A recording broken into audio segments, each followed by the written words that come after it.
So today, as we can see, it's a really nice day. It's a sunny day. It's not too hot, not too cold. And for me, it would be like a great day to go to the beach or do something outside. Some other people just want to do something, but outdoors.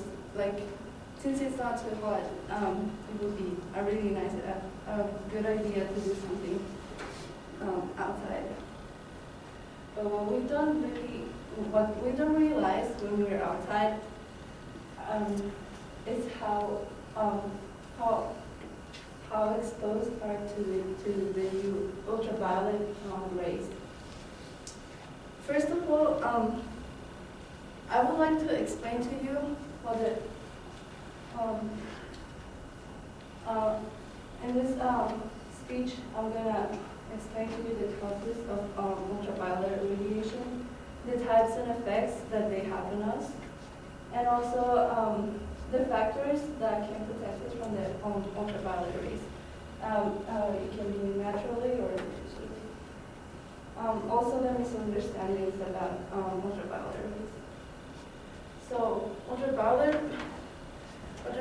radiation is a form of electromagnetic radiation which comes mainly from the sun, but it also comes from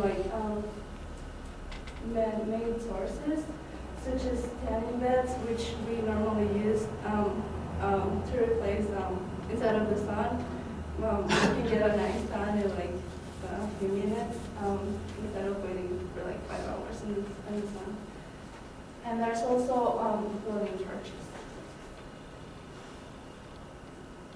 According to the Dr. Stephen Q. Wong, there's 3 ranges of ultraviolet rays, which are ultraviolet A rays or UVA rays, which are not too strong and are the main reason of why we get wrinkles on our skin or like those ugly like dark spots on our skin. There's also ultraviolet B rays or UV rays, which are a little more stronger than the UVA rays, and they're the main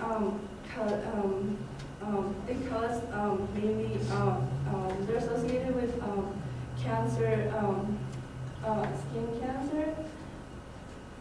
And there's also ultraviolet C rays, which are the stronger ones, but fortunately for us, we have the ozone layer, which absorbs most of the energy of the sun, so that way we don't get burned. Okay, so ultraviolet rays are such a problem because we're mostly outside. We are exposed every day to the ultraviolet rays. Even we're like playing a sport outdoors, or when we go to the beach, or when we do something outside. And too much exposure can cause cancer skin, actually, as I already said. Like people that get a tan, that like getting a tan, they're more likely to get skin cancer. And ultraviolet rays not only damage your skin, but they also damage your eyes. So that's why we need to protect our skin and also our eyes. Sun damage is cumulative. So if we spend like 20 minutes under the sun, we won't notice right away, but when we are every day exposed to the sun, we won't notice like there's some darker spots on our skin, and then like there's some lighter ones over there. And that's how we know like the effect that sun's doing on us. We usually think that we look old because of our age, but we actually most of the time we look old because we are exposed to the sun, to the ultraviolet rays, which makes our appearance look older. That's why we get wrinkles and everything. Fortunately for us, as as I already said, we have the ozone layer. According to the doctor, Stephen Kiwan, ozone is a pungent smelling blue gas, which absorbs most of the sun's ultraviolet radiation, just like I already said, the UVC rays. And it's from 12 to 20 miles above the Earth's surface.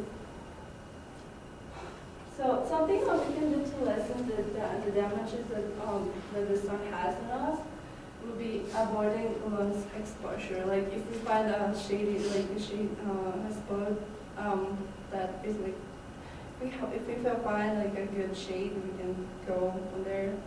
Or also we can use like long sleeves clothes, or we can go like inside the house or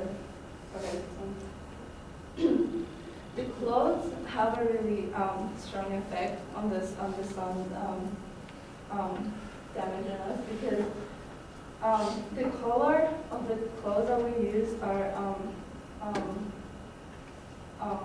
either good or bad on us. Like if we use light colored clothes, we are less. The sun's damage is less on us than if we use like dark colors. Also, use sunscreen not only for your skin. You can also use like sunglasses to protect your eyes.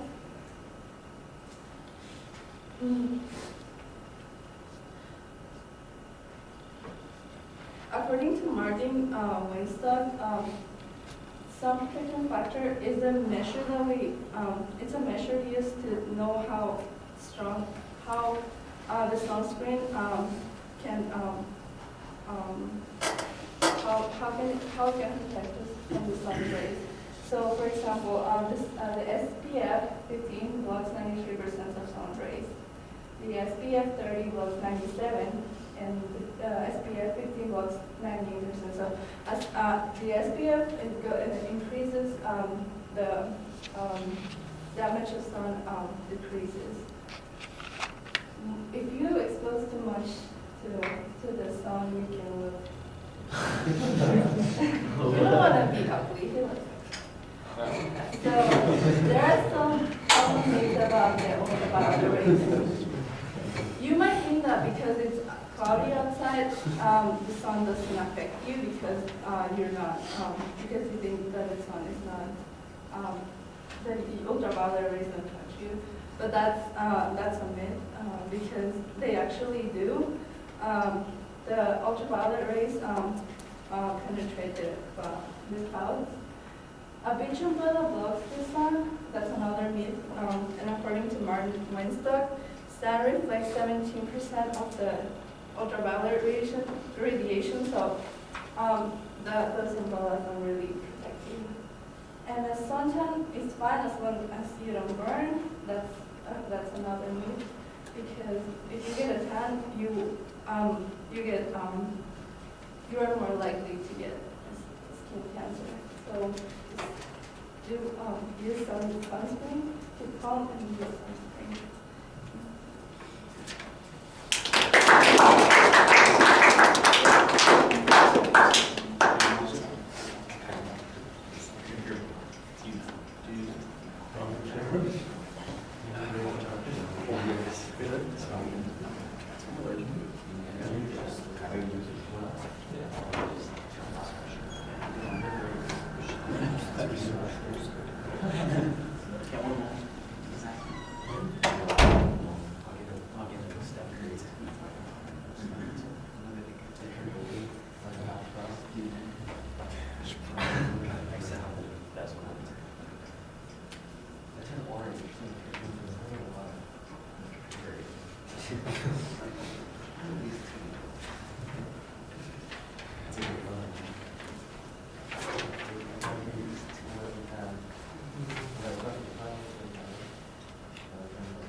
All right, well, I like the greeting, and I like the reference that you had at the beginning of the speech, and kind of the way you faced the audience at the beginning, and then that was the last time you did that. The rest of the time you're standing sideways delivering your presentation to the north wall. I think that's a problem. You need to engage us a little bit more.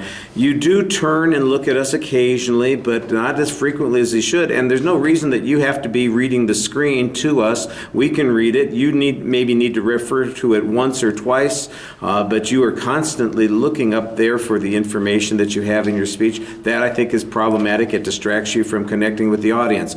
Part of the problem might be the audience's unwillingness to connect with you as well. I do notice that people still have screens out. They've got their phones on their desk. They're doing studying for the test ahead of them, and that's a little bit of a problem. I'm going to start bringing an extra camera and point it at the audience during presentations and run that, and every time I see somebody disengaging from the audience, I'm going to start taking points away from their speeches. That's what I think what I'm going to have to do.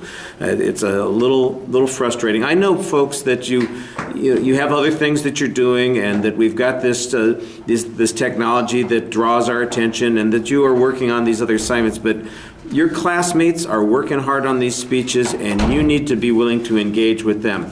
Now, I think she could have helped to engage a little bit more, like I said, by facing us and forcing us to be engaged in the process. She makes it a little bit easier, especially for this half of the room, to disengage. I mean, she's mostly talking to the 5 people on that wall there, and I think, they probably paid a lot more attention as a consequence. So your eye contact is limited that way as well. I think that you've got a structure, but it feels so much like a list that you're going through, check off next point, check off next point, check off next point, that it never really feels much like a speech where you are kind of engaging us. It's just, here's some information, here's some more information, here's some more information. You need to kind of make it interesting, tell a story, get us a little bit of detail here and there. I did hear a few source citations, but the source citations are often very,